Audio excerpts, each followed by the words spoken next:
Hello everyone, welcome to my new daily vlog. বেশ অনেক দিন পর আজ ছাদে এসেছিলাম। দিল্লিতে তো এখন একটু অল্প অল্প গরম পড়েছে, তাই এখন বেশ অনেকটাই রোদ উঠে যায় তাড়াতাড়ি সকাল সকাল। আমিও এই যে নিচে এসে এবার স্নান করে রান্না বসিয়ে দিয়েছি। ভাতটা বসিয়ে দিয়ে এই যে বাজার থেকে আগের দিন দুদিন হলো মোটে লঙ্কাগুলো এনেছিলাম, সবই পচে পচে যাচ্ছে, তাই ভাবলাম ভালো করে বেছে পরিষ্কার করে রেখে দিই।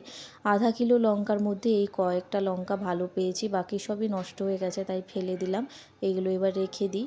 নুনটাও শেষ হয়ে গেছে, নুনটা ঢেলে দেবো। আজকে তেমন কিছু রান্না করব না, কুঁদরি ভাজা করব, মাছের ঝাল করব, ওটা করেই খেয়ে নেব। কদিন ধরে একটু মনটা খারাপ, কারণ বাবা মা আসবে বলছে কিন্তু টিকিট পাচ্ছে না। কাল তৎকালে কাটার কথা আছে, যদি পেয়ে যায় তো ভালোই হয়।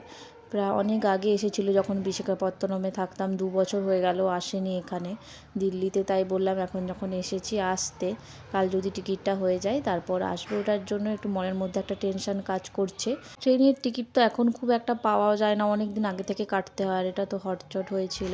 চলুন, ও অফিস থেকেও এসে গেছে, খাওয়াও হয়ে গেছে। আজ আইসক্রিম এনেছিল, তাই খাবার পর একটু আইসক্রিম খেয়ে নিচ্ছি। আজকের ভিডিওটা এইটুকুই। ভিডিওটা ভালো লাগলে একটা লাইক করে দেবেন। টাটা।